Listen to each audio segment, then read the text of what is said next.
What's good, everybody? So I want to give you guys a video on how Herschel, this is the disclaimer, this is me. My views sometimes don't always lie on everybody, but this is my views on how I want to see Eyes of Wakanda. If you don't know anything about Eyes of Wakanda, just know that Marvel just announced that it's going to be an animated cartoon that's going to be coming out. Yay, right? But there's a certain particular way I would like for it to go. It's going to be very different. The funny thing about what I'm saying is, we know we do videos like this, everything that we say, no matter how great it sounds, it's probably not going to happen. So I totally get that. So first of all, my level of excitement about this, I don't know. I'm probably somewhere around a 6 or a 7. I know, in looking at this picture, it's probably going to have a lot of that what if animation style, which I'm totally fine with. I really want to see them deal with Wakanda, but I also want to see some dope behind cameos. Also, just so we're clear, I'm very aware of the amazing cartoon that came out that was literally page for page from the Huddle Run. Well, not literally all the pages, but it was a lot of them. I think they can play on this. This was successful, and I think they can play on it. But if you're going to do an entertaining show, like I said, the first couple episodes, have him in Wakanda, maybe reestablish some stuff, getting some stuff aligned and some stuff straight. Obviously, we know that this is going to be a different universe, a world where T'Challa is not dead. We already got that going. There needs to be some type of conflict. I mean, I'm not over Killmonger, but they definitely can bring in Killmonger. I want to see M'Baku like his comic book counterpart as a bad guy, and I want to see Claw, and I want to see Namor as well. Those are the four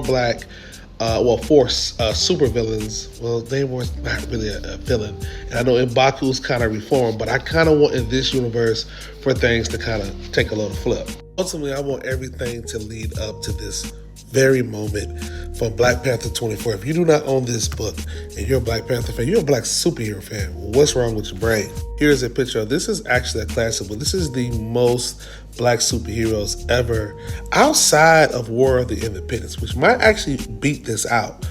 That has the most Black superheroes in it ever. If we can lead up to Black Panther number 24 with some Misty Knights, with Luke Cage, some Miles, some Storm, I think this was going to be a great series. But somehow we got to let this be the season finale. I think if you do that, I think you got a dope story. I think this should be a self-contained, and I think your first season you need to go stick with stories that folks that actually read the comics are familiar with. But by dropping in these cameos in here by these other significant Black superheroes, man, it really complements what, number one's going to complement what T'Challa's already doing. And it potentially can lead to some spinoffs. That's what we really, really want. So many people are so about, he's got to be on TV, he's got to be in a movie. This could lead to so many potential spinoffs. So that's the bigger end game in all of this. So yeah, that's me. Mine is short and sweet. That's all I want. Start me off in Wakanda, do some Wakanda stuff, Black Panther stuff. Give me, a 10 episodes, and then kill me with that Black Panther 24 issue with all the cameos from all the superheroes. Give me some Elijah Bradley, Isaiah Bradley. Man, give me some of that, man. I want you to bring the funk. I mean, listen. So yeah, I know a lot of y'all shocked that I said that. But yeah, you're going to have to share the wealth a little bit with other characters as well. But yeah, I mean, that's just, you got to play the game. So characters that I would like to see, you're going to have Spider-Man at least pop up.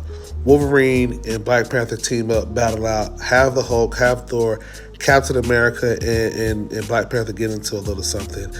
But folks that we haven't seen, that I would like to see as well, definitely go and get me the X-Men. I gotta see the X-Men pop up. You do that, you give me a little bit of Fantastic Four. Maybe, now I'm talking season 2 and 3, we good, bro. And I know I'm looking way down the road, but we got high expectations. And hopefully this is good. Hopefully this is going to really slam it for Disney Plus, because they need to win. And they are betting on a lot of people being upset that T'Challa didn't get recast to come and look at this show. And I think we should give it a shot. I know some people are like, oh, well, it's not a movie. You got to start somewhere. And they already said that we wouldn't be seeing T'Challa back in the 616. This might be a step to get him back. You can't argue with that, especially if you're a diehard recaster, right? But yeah, I just want to see that. But I am about all black superheroes matter. That's why I dropped my hat. I know everybody ain't about that life, and I get it. But this is T'Challa's the gatekeeper that opens up the gate potentially for some other heroes. So let's let him do his job, man. Yeah. So let me know in the comments what y'all think. I'm excited for it. It does say that it will drop in 2024. That means it's already being produced, or it might even be in post production. Who knows? Not a lot of information has came out, but definitely want to see him go through a little struggle, get his kingdom together, because he's balancing, his kingdom. He's going to balance being a superhero, and hopefully he has some type of love interest. I'd actually like to even see Monica Lynn.